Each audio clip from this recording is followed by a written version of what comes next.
NDA के घटक दल अगर एनडीए को समर्थन कर रहे हैं तो किसी को आश्चर्य होने की जरूरत नहीं है। सिद्धांत से इतर हट करके राष्ट्रीय जनता दल कभी संघ के आइडियोलॉजी को स्वीकार नहीं किया है। देखिए कि रामनाथ कोविंद जी की जो पारी अंतिम चल रही है, सबके कार्यकाल को बहुत लोगों ने अच्छे से देखा है। देखिए, राष्ट्रपति का पद विवाद से परे होने चाहिए थे। भारतीय जनता पार्टी ने 303 के अहंकार के कारण कोई ऑल पार्टी मीटिंग बुलाने की जहमत नहीं उठाई।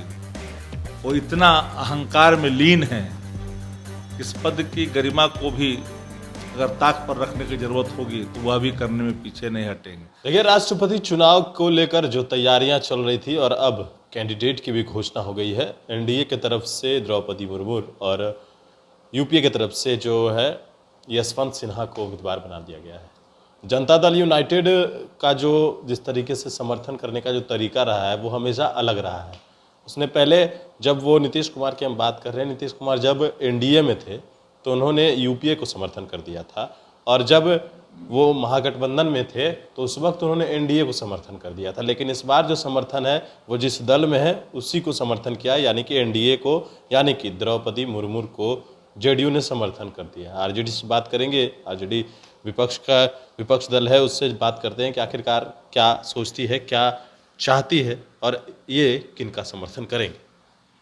नीतीश कुमार ने समर्थन कर दिया द्रौपदी मुर्मू का। जनता दल यूनाइटेड एनडीए का हिस्सा है, इसमें आश्चर्य भी नहीं होना चाहिए आप लोगों को। एनडीए से बाहर होते या समर्थन करते तो आश्चर्य होता, क्योंकि एनडीए के घटक दल हैं। एनडीए द्वारा घोषित उम्मीदवार द्रौपदी मुर्मू का उन्होंने समर्थन किया है। प्रतिपक्ष के जो उम्मीदवार हैं वो उम्मीदवार प्रतिपक्ष के हैं। राष्ट्रीय जनता दल हार और जीत के तराजू पर कोई काम नहीं करता। मुद्दा आधारित राजनीति को अंतिम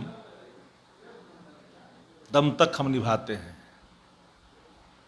जो हमारे मुद्दे हैं, आज इस देश के अंदर में जो अधिनायकवाद है, हर चीज़ थोपने की जो तैयारी चल रही है, थोपा भी जा रहा है, उसके स्वरूप भी खुल करके सामने आ रहे हैं। तो आप लोग तो इन परिस्थितियों में एनडीए के घटक दल अगर एनडीए को समर्थन कर रहे हैं तो किसी को आश्चर्य होने की जरूरत नहीं है। हम सिर्फ जिताऊ भूमिका नहीं देखते, हम गणित नहीं देखते, हम मुद्दा देखते हैं। देश की जो मांग है वह देखते हैं, और उसके आधार पर राष्ट्रीय जनता दल सदैव अपनी नीतियों को आत्मसार करते हुए निर्णय लेती रही है। हम निर्णय उसी रूप में हमारा है जो निर्णय आइडियोलॉजी बेस है, सिद्धांत बेस है, और सिद्धांत से इतर हट करके राष्ट्रीय जनता दल कभी संघ के आइडियोलॉजी को स्वीकार नहीं किया है। संघ चाहे जिसे बना दे, क्या इस देश के अंदर में दलित के कई चेहरे राष्ट्रपति के पद पर सुशोभित हुए, के.आर. नारायणन से लेकर करके अब देखें कि रामनाथ कोविंद जी की जो पारी अंतिम चल रही है, सबके कार्यकाल को बहुत लोगों ने अच्छे से देखा है। देखिए, राष्ट्रपति का पद विवाद से परे होने चाहिए थे। भारतीय जनता पार्टी ने 303 के अहंकार के कारण कोई ऑल पार्टी मीटिंग बुलाने की जहमत नहीं उठाई। वो इतना अहंकार में लीन है कि इस पद की गरिमा को भी अगर ताक पर रखने की जरूरत होगी तो वह भी करने में पीछे नहीं हटेंगे। सर्वानुमति होनी चाहिए थी, लेकिन भारतीय जनता पार्टी ने इसे उपयुक्त या उचित नहीं माना। प्रतिपक्ष अपने कर्तव्यों पर, प्रतिपक्ष का जो रोल है वो रोल अदा कर रहे हैं। समर्थन मांगा जा रहा है। उपेंद्र कुशवाहा कह रहे हैं कि इस सब से उठकर समर्थन करना चाहिए। उपेंद्र कुशवाहा जी समर्थन मांग रहे हैं, एनडीए के घटक दल है, मांगना उनका अधिकार है, कर्तव्य है। हम अपने कर्तव्यों से बंधे हुए हैं, वो अपने कर्तव्यों से बंधे हुए। वो एनडीए के घटक दल है, उस कर्तव्यों से बंधे हुए हैं। हम महागठबंधन के घटक दल हैं, हम महागठबंधन के बिहार में हम नेतृत्व कर रहे हैं। हमारी अपनी एक राजनीति की आइडियोलॉजी बेस्ड राजनीति है, कंपेरिजन नहीं हो सकता। हम न सुविधा की राजनीति करते हैं, न सिद्धांत विहीनता की। हम सिद्धांत की राजनीति करते हैं, और सिद्धांत की राजनीति के लिए मीलों दूर तय करने के पीछे नहीं हटते। अच्छा, आप लोगों ने आज राजभवन मार्च किया।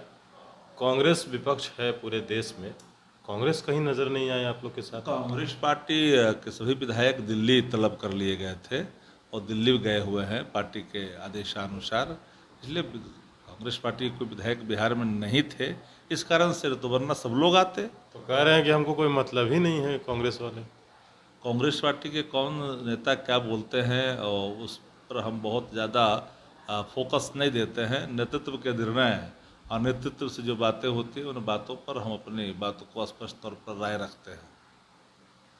चलिए, तो आरजेडी ने स्पष्ट कर दिया है कि हम विपक्ष में हैं और विपक्ष का जो चेहरा होगा उसको समर्थन करेंगे, यानी कि यशवंत सिन्हा को आरजेडी का समर्थन रहेगा। वनिष्ठ फाउंडेशन के साथ नमस्कार।